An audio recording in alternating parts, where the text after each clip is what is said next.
আসসালামু আলাইকুম রহমতুল্লাহি বারাকাতুহু। প্রিয় বন্ধুরা, কেমন আছেন সবাই? আশা করছি আপনারা ভালো আছেন।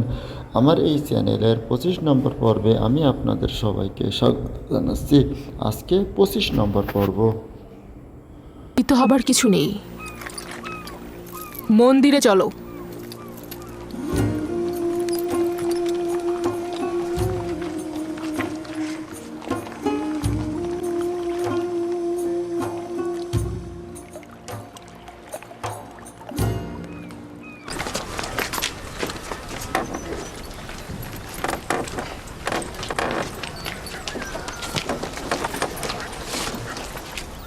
এটি আমুনের এবাদতখানা।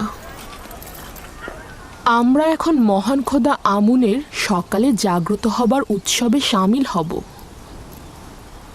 তার মানে আমুন মিশরের মহান খোদা গতরাতে ঘুমিয়েছিলেন? হ্যাঁ, আমুন এবং অন্যান্য খোদাগণ রাতগুলোতে বিশ্রাম করে থাকেন।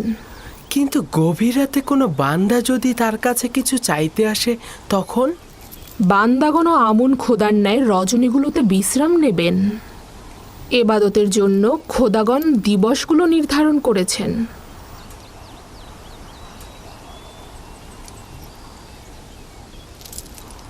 ভেতরে চলো।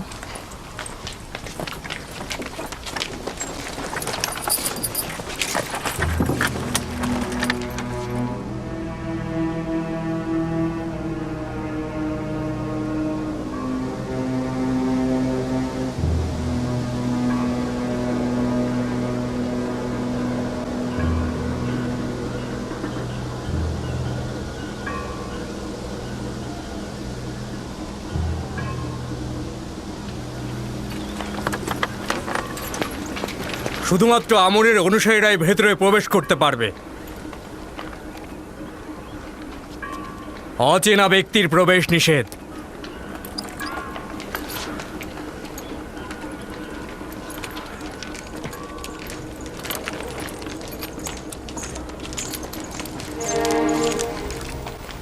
সকল খাদেমগণ পূর্বেই নিজেদেরকে নীল নদে পবিত্র করে নিয়েছেন। তারা একেবারে এবাদতখানার অভ্যন্তরে প্রবেশ করতে পারেন। খাদেমগণ ব্যতীত কারোই হক নেই এবাদতখানার একেবারে অভ্যন্তরে প্রবেশ করা।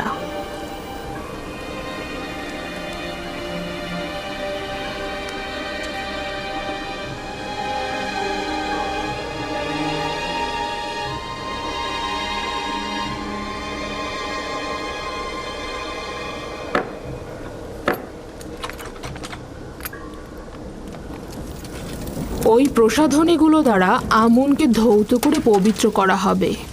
তার পোশাকও পরিবর্তন করা হবে।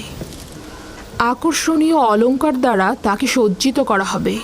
তাকে উন্নত সুগন্ধি মাখানো হবে এবং তাকে বান্দাদের ইবাদতের জন্য প্রস্তুত করা হবে। তার মানে কেউ যদি চায় নির্জনে একাকী ইবাদত করবে তাহলে কি সে পারবে না? না, আমুন খোদাকে শুধুমাত্র এবাদতখানার অভ্যন্তরেই এবাদত করা হয়ে থাকে।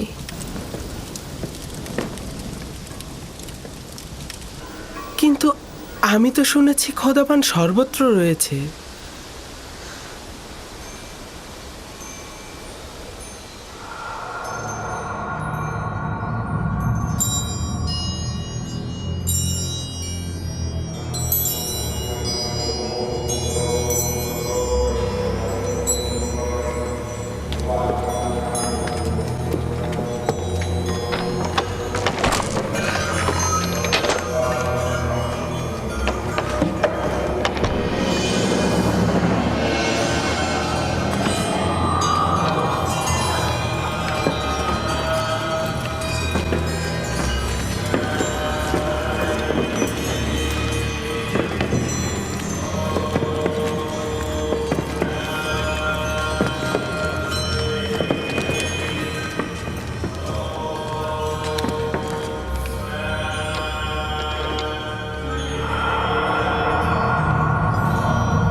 হে সমুন্নত আত্মার অধিকারী আমাদের আমুন খোদাবন্ধ, আপনি তো এতদিন আসমানে উড়ন্ত অবস্থায় ছিলেন। এখন বস্তুবাদী দুনিয়ায় উত্তম হবে নিজেকে জমিনের বুকে নিয়ে আসুন, যেন আপনি আপনার বান্দাদের এবং ইবাদতকারীদের ওপর বিস্তার ঘটাতে পারেন। হে মহান আমুন, আপনি আবির্ভূত হন, আবির্ভূত হন। হে শক্তিশালী মহান আমুন খোদা, পরম প্রশান্তির বিশ্রাম ভেঙে আবির্ভূত হন।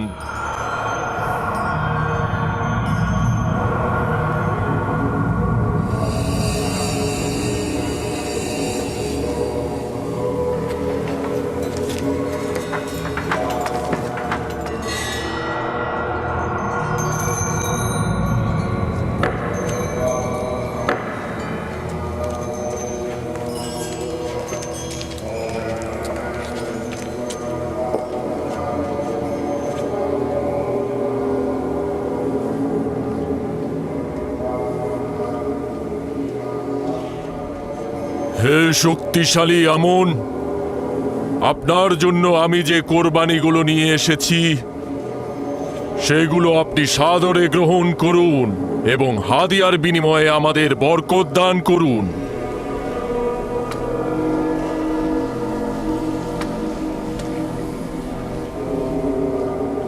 এখন এগুলো পুরোহিত ও জনগণের মাঝে বন্টন করে দাও। যাও।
হে মহান আমুন, আপনি আমাদের প্রভু।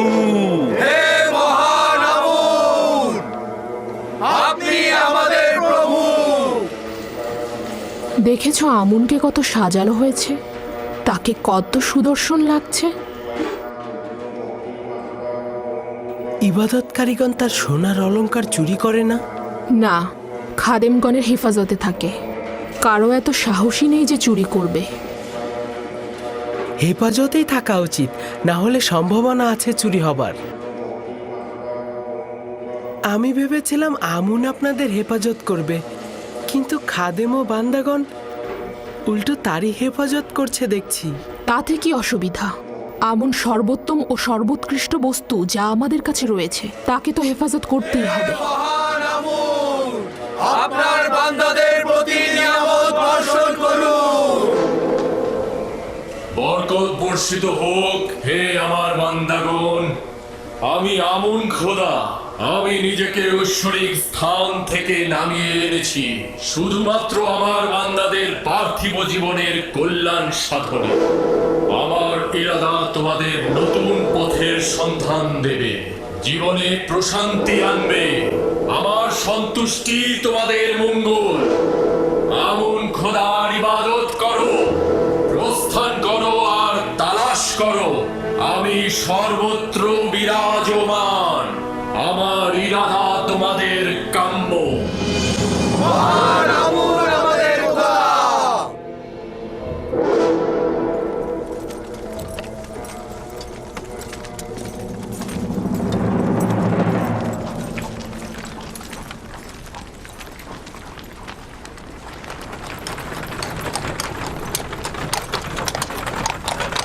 আমাকে ক্ষমা করবেন, ওখানে কি আমুন কথা বলছিল? তুমি কি দেখোনি?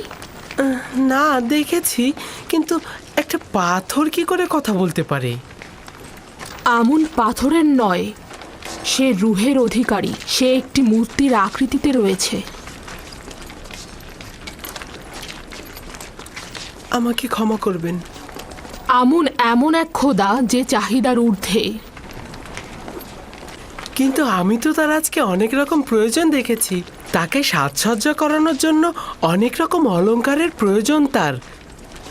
সে নড়াচড়া করার জন্য খাদিমগণের উপরে নির্ভরশীল। তার মানে তার নিজের চলাফেরা করার জন্য অন্যের সাহায্যের প্রয়োজন হয়। তার নিজের জন্য বাসস্থান, নারী, সন্তান আরো অনেক কিছুর প্রয়োজন হয়।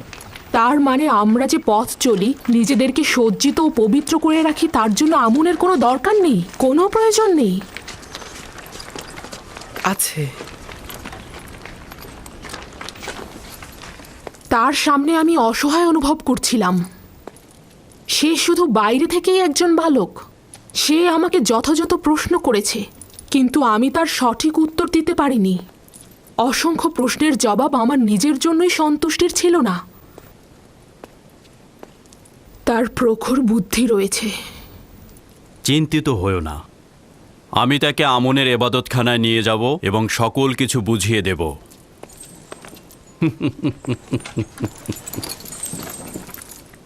আমি নিঃসন্দেহে বলছি, ও আমাকে আমন সম্পর্কে সন্দেহের বেড়াজালে আটকে ফেলেছে। তাহলে বলছো যে শিকারী তার নিজের ফাঁদে নিজেই আটকা পড়েছে?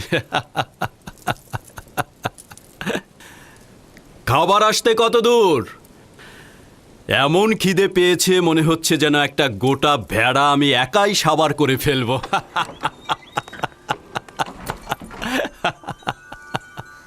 খাবার প্রস্তুত আলী জনাব।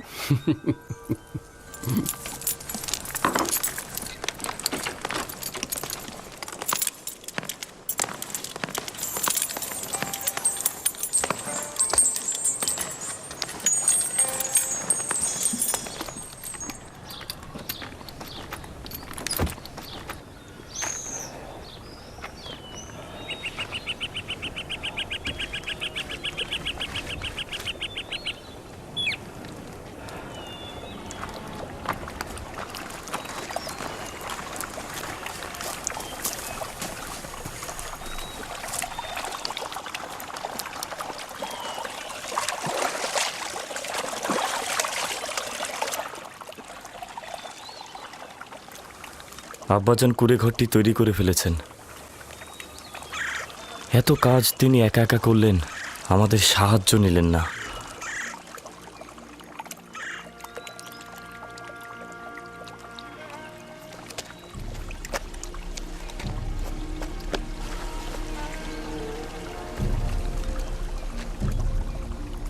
এটি আমার দুঃখ বেদনার কুঁড়ে ঘর। এটি সেই কুঁড়ে ঘর যেখানে আমি আমার বাকি জীবনটা কাটাবো আর আমার ইউসুফের জন্য দুঃখ বিলাপ করব। আর এই পথের অগ্রভাগে তার ফিরে আসার অপেক্ষায় থাকবো আমি। আব্বাজান, ইউসুফ কি সত্যি সত্যি ফিরে আসবে? বলুন না। অবশ্যই ফিরে আসবে দিনে, আর আমাদের উচিত ইউসুফের ফিরে আসার জন্য অপেক্ষা করে যাওয়া। আপনি কেন চেষ্টা করছেন না ইউসুফকে ভুলে যেতে? কি করে ভুলবো লিয়া? যদি জানতাম সে মারা গেছে তাহলে কিছুদিন বিলাপ করতাম, তারপর ভুলে যেতাম। কিন্তু এখন জানি না সে কোথায় আছে। অবিরাম নিজেকে প্রশ্ন করে যাচ্ছি সে কোথায় আছে, কেমন আছে আমার ইউসুফ। না জানি কোন বালা মুসিবতে আছে, ডাকাতের হাতে পড়েছে না দাস বিক্রেতাদের হাতে পড়ে গোলামি করছে সে এখন। তাকে কি গুনাহ স্পর্শ করেছে? ভর পেটে আছে নাকি ক্ষুধার্ত অবস্থায় আছে? শান্ত হন খোদার নবী, নিজেকে এত কষ্ট দেবেন না। প্রিয় মানুষের মৃত্যু বেদনারও একটা সীমা আছে লিয়া, কিন্তু বিচ্ছেদের বেদনা চিরস্থায়ী, তা সহ্য করা দুঃসাধ্য। আমি সবুর করাকে পেশা হিসাবে নিলাম, তবে আমি অবশ্যই মিলনের আশায় রইব, অবশ্যই রইব।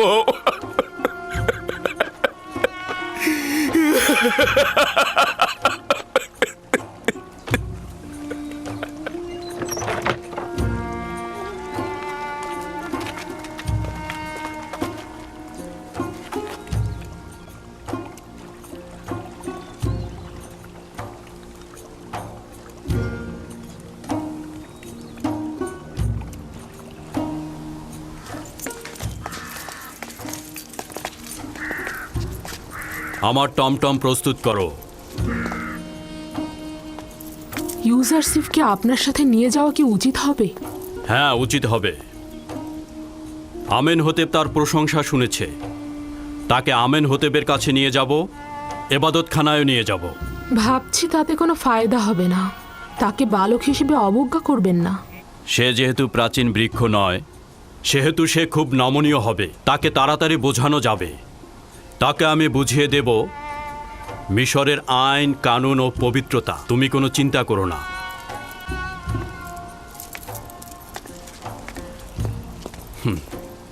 আমাদের ইউজারশিপ কি প্রস্তুত? জি আলী জনাব, আমি আপনার সাথে যাবার জন্য প্রস্তুত।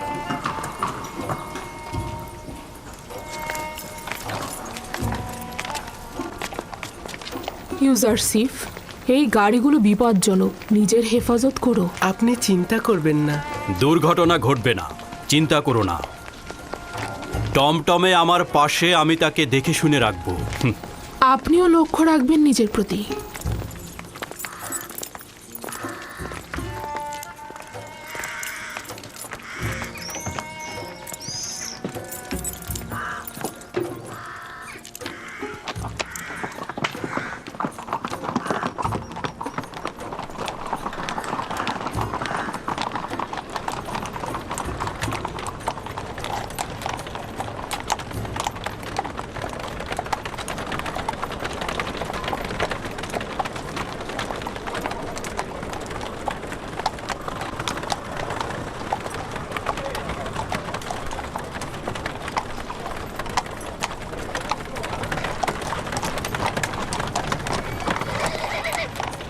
আমুনের নিজের সৈন্যদল মুষ্টিমেয়, কিন্তু তারা গোলযোগ সৃষ্টিতেই ব্যস্ত।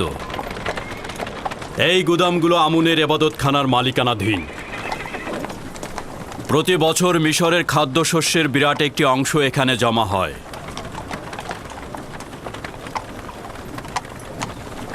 খাদেমগণ এই ভাণ্ডারের মালিক নয়।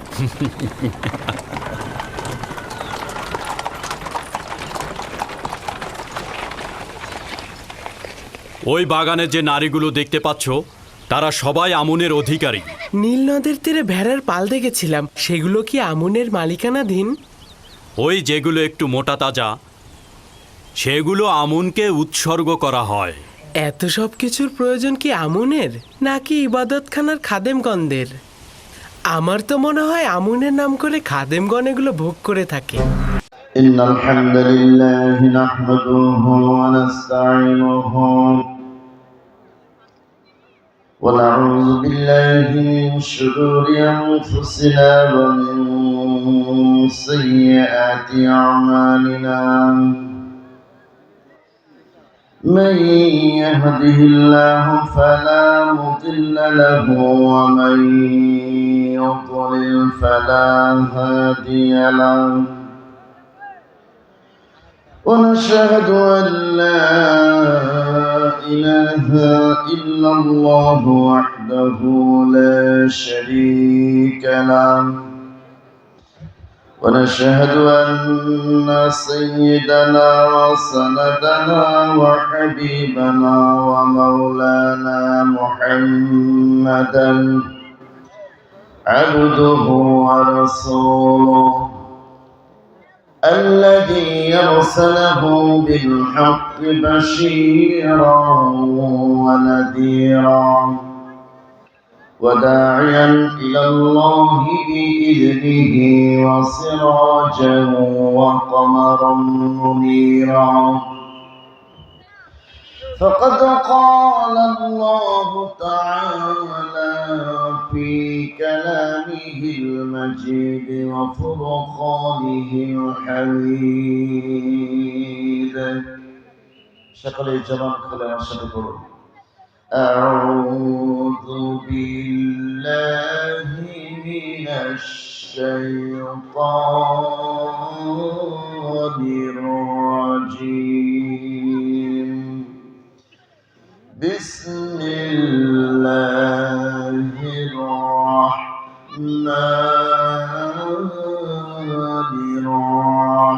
الرحيم يا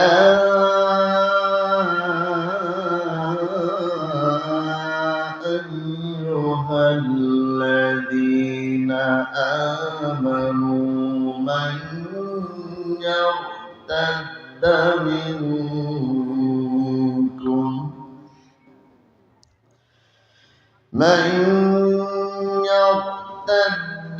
منكم عن دينه فسوف يأتي الله بقوم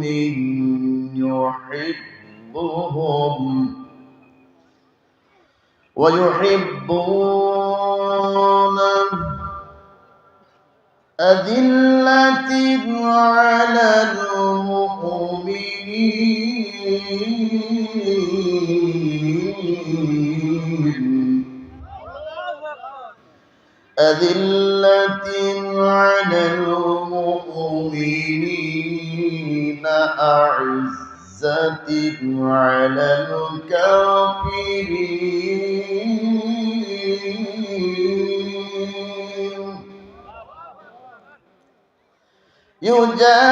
يجاهدون في سبيل الله ولا يخافون لومة لائم إن الله وملائكته يصلون على النبي يا أيها الذين آمنوا صلوا عليه وسلموا تسليما اللهم صل على شرف جوري جوري اللهم صل على محمد وعلى آل محمد كما صليت على إبراهيم وعلى آل إبراهيم إنك حميد مجيد اللهم بارك على محمد وعلى آل محمد كما باركت على إبراهيم وعلى آل إبراهيم إنك حميد مجيد الحمد لله ডোমদিয়া জান্নাতুল বাকি কবরস্থান এর উদ্যোগে তৃতীয় বার্ষিক তাফসিরুল কোরআন মাহফিল। আজকের তাফসিরুল কোরআন মাহফিলের সম্মানিত সভাপতি জনাব মোহাম্মদ সানাউল্লাহ সরকার, সাবেক ইউপি সদস্য, ৮ নম্বর দিয়াড়া মডেল ইউনিয়ন পরিষদ সদর যশোর। আজকের মাহফিলের বিশেষ অতিথি জনাব মোহাম্মদ আবু তাহের বিশ্বাস, বিশিষ্ট ব্যবসায়ী ও সমাজসেবক। আজকের মাহফিলে বসা আছে সাবেক চেয়ারম্যান হাশেম রেজা। আজকের মাহফিলে বসা আছে গাজী দরগা মাদ্রাসার প্রভাষক মাওলানা শহীদুল ইসলাম সহ নাম জানা অজানা যত ভাইরা আছেন, এবং সামনে বসা কোরআন প্রেমিক তাওহীদি জনতা, পর্দা অবস্থানতার সকল মা বোনেরা, সকলকে আমি আবারও সালাম জানাচ্ছি। আসসালামু আলাইকুম ওয়া রাহমাতুল্লাহি ওয়া বারাকাতুহু। সম্মানিত উপস্থিতি, বর্তমান যুগের মানুষ কোরআন হাদিস শোনে, কোরআন হাদিস পড়ে, কোরআনের জ্ঞান অর্জন করে, কিন্তু এটার উপরে তারা আমল করে না। মূল সমস্যা হচ্ছে আমলের ত্রুটি। কারণ বর্তমান যুগে মুনাফিকরাও কোরআন চর্চা করে, তারাও তাহাজ্জুদ পড়ে, তারাও বুখারী শরীফ পড়ে, তারাও প্রতিদিন ফজরের নামাজ পড়ে, কোরআন শরীফ তেলাওয়াত না করে ঘর থেকে বাইর হয় না। আবার সেসব মুনাফিকদের দ্বারা ইসলামের এবং ইসলামের দায়ীদের এত পরিমাণ ক্ষতি হয়, এত পরিমাণ ষড়যন্ত্র করে, যে ষড়যন্ত্র, যেই ক্ষতি জাহিলি যুগেও হয়নি। কথা বলুন ঠিক কিনা? বর্তমান সেই ক্ষতি হচ্ছে এক শ্রেণীর কোরআন পড়নেওয়ালা মানুষের দ্বারা। আসলে কি কোরআন শুধুমাত্র নিজের স্বার্থের জন্য, মুনাফিকি করবার জন্য নাজিল হয়েছে, না ব্যক্তিকে সংশোধন করে জান্নাত পর্যন্ত পৌঁছানোর জন্য নাজিল হয়েছে?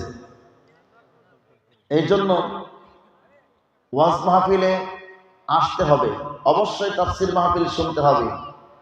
নিয়ত থাকবে কি, যেটা শুনবো সেটা মানবো, যেটা শুনবো সেটা, কথা বলেন একটু, যেটা শুনবো সেটা মানবো। কেননা এ কোরআনের একটি বাক্য পৃথিবীর কোনো মানুষের নয়, কোনো মানুষের তৈরি করা নয়। প্রত্যেকটি বাক্য, প্রত্যেকটি শব্দ মহান মালিকের, মহান রবের। কথা বলুন ঠিক কিনা? এই জন্য এ কোরআনের আলোচনা শুনতে গিয়ে যদি আপনার আমার ব্যক্তির বিরুদ্ধে চলে যায়, আমার পরিবারের বিরুদ্ধে যদি চলে যায়, আমার সমাজের বিরুদ্ধে যদি চলে যায়, আমার নেতার বিরুদ্ধে যদি চলে যায়, আমার রাষ্ট্রের বিরুদ্ধে চলে যায়, সারা পৃথিবীর বিরুদ্ধেও যদি চলে যায়, তবু একজন মুমিন সে কোরআনকে আঁকড়ে ধরবে। কথা বলুন ঠিক কিনা? এটাই হবে